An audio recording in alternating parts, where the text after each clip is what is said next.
The Poem of the Man God, the third year of the public life. Chapter 510. Among the ruins of a destroyed village. 12th of October, 1946. I do not know in which place is Jesus. He is certainly in the mountains, in a place deserted after it was destroyed, either by a cataclysm or an active war. And I would say that the latter is the more likely cause, because the ruins of the houses show signs of fire in the ceilings, protected from the rain, and still visible through the tangle of bramble, ivy, and other creepers and parasitic plants which have grown everywhere. The broad, hairy leaves of a plant, whose name I do not know, although I have seen it also in Italy, cover a large ruin which looks like a steep hill.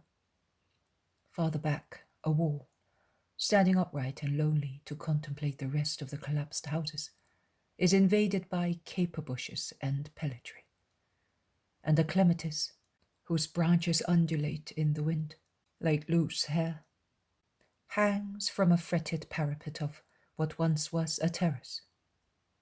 Another house, the central part of which has collapsed, whilst the outer walls are still erect, looks like a huge flower vase, which, in place of stems, contains trees which have grown spontaneously in the hollow where rooms previously were.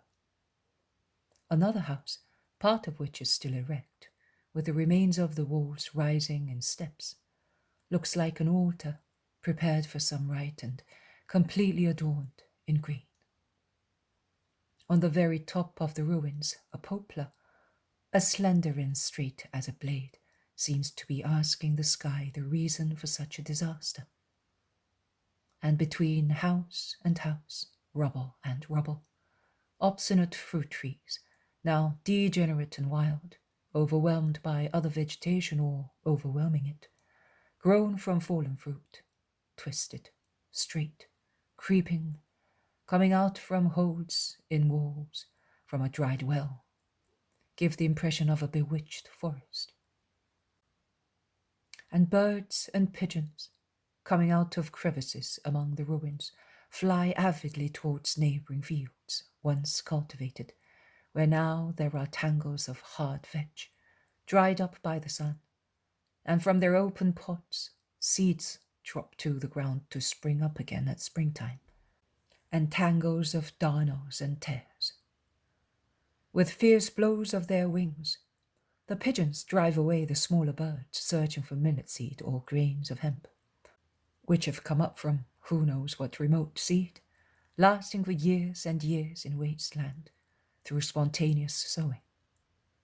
And the birds, particularly the quarrelsome sparrows, avenge themselves by tearing off the thin ears of the scrubby millet and taking them away to their nests, flying with difficulty, all twisted because of the weight and the encumbrance of the millet cob. Jesus is not only with his apostles, there is also a large group of disciples, amongst whom Cleopas and Hermas of Emmaus, the sons of the old chief of the synagogue Cleopas and Stephen. There are also some men and women, as if they had come from some village to invite Jesus to go to their town, or if they were following him after he had been with them. And Jesus, crossing the ruined site, often makes a pause to look around, and is stopped at the highest spot that commands a view over entanglements of rubble and vegetation, where life is represented only by the pigeons, which once were certainly mild and tame, whereas now they are wild and fierce.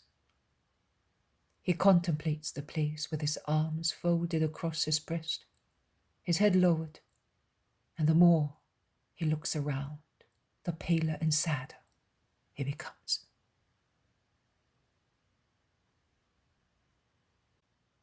"Why are you stopping here, master? One can clearly see that this place distresses you. Do not stop to contemplate it. I am sorry I made you come this way, but it is such a good shortcut. says Cleopas of Emmaus. Oh, I am not looking at what you see. At what then, Lord? Perhaps you see the past event once again. It was certainly a dreadful one. That is the system of Rome, says the other man from Emmaus. And that should make one think. See, there was a town here. It was not a large one, but it was beautiful. It consisted more of luxury houses than of humble ones.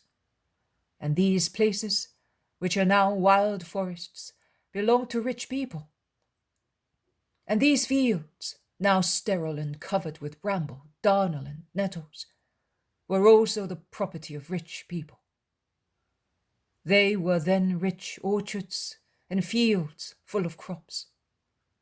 And the houses were beautiful, with gardens full of flowers and wells and fountains where pigeons bathed and children played. All the inhabitants of this place were happy, but happiness did not make them just. They forgot the Lord and his words, and this is the result. No more houses, no flowers, no fountains, no crops, no fruits. Only the pigeons are left, and they are no longer as happy as they used to be. And in place of the golden corn and the cumin of which they were so greedy, they now fight to have a little coarse vetch of bitter darnel. And they feast when they find an ear of barley which has come up among the thorns. And as I look, I do not even see the pigeons anymore, but faces and faces, many of which are not yet born. And I see ruins and ruins, bramble and wild grapes and vetch cover the land of our fatherland. And all that happens because we did not want to accept the Lord. I can hear exhausted children weep, as they are more unhappy than these birds, for which God still provides the minimum assistance to survive. Whereas these babies will be destitute of all help, struck by the general punishment, languishing on the dry breasts of their mothers, who will be dying of starvation and sorrow and indefinable fear.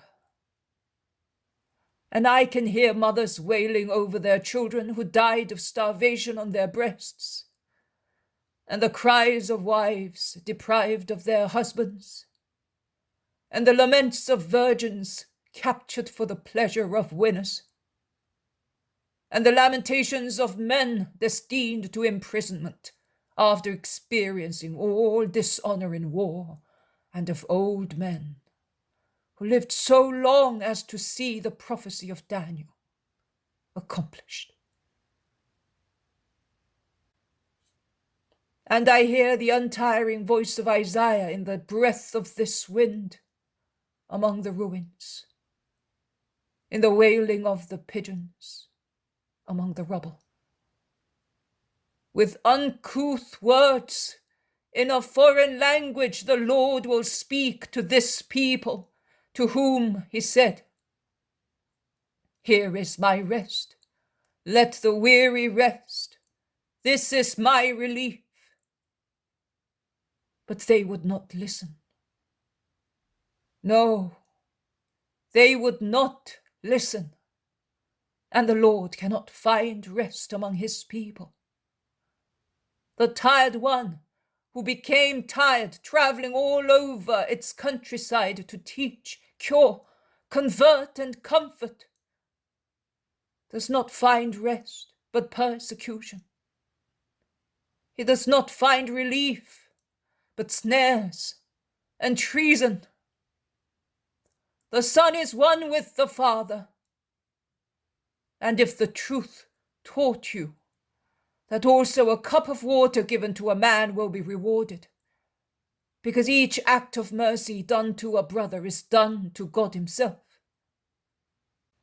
what will be the punishment be for those who refuse the Son of Man even a stone of the road upon which he may rest his head.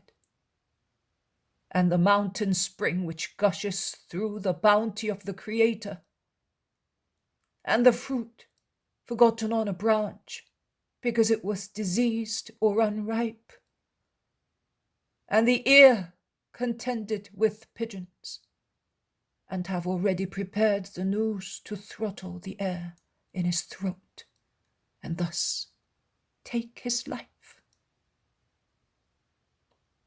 O miserable Israel, who have lost justice and the mercy of God! Here is once again the voice of Isaiah in the evening breeze, more dreadful than the cry of the bird of death, almost as dreadful as the voice that resounded in the earthly garden to condemn the two culprits.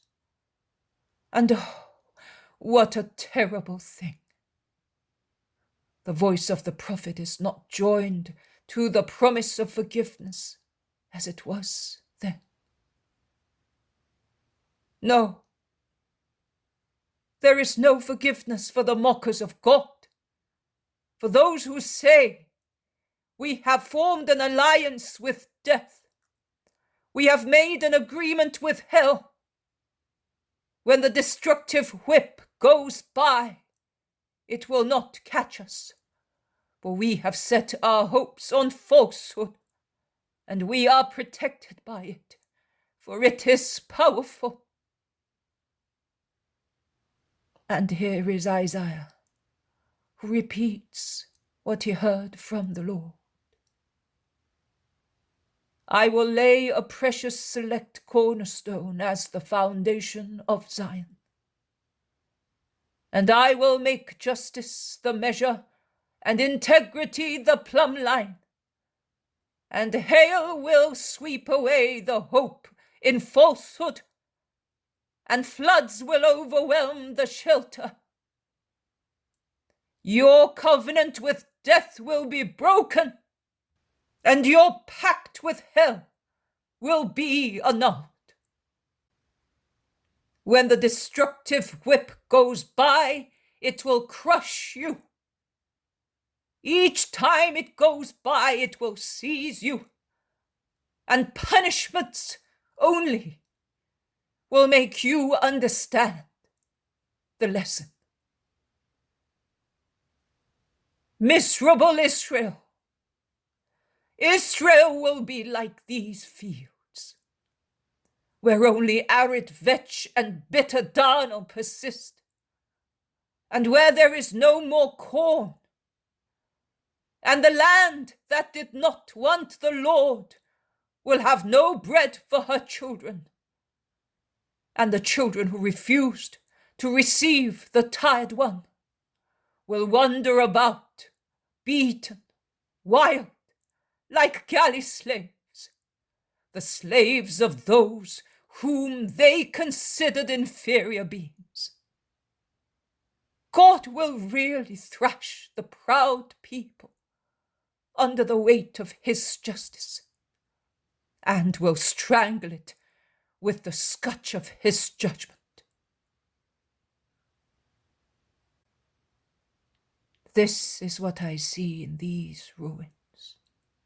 Ruins, ruins, to the north, to the south, to the east, to the west, and above all in the center, in the heart, where the guilty town will be changed into a putrid pit. And tears run slowly down the pale face of Jesus, who raises his mantle to veil it, leaving uncovered only his eyes, dilated by the painful vision. And he sets out again, while those who are with him hardly whisper, terrified as they are.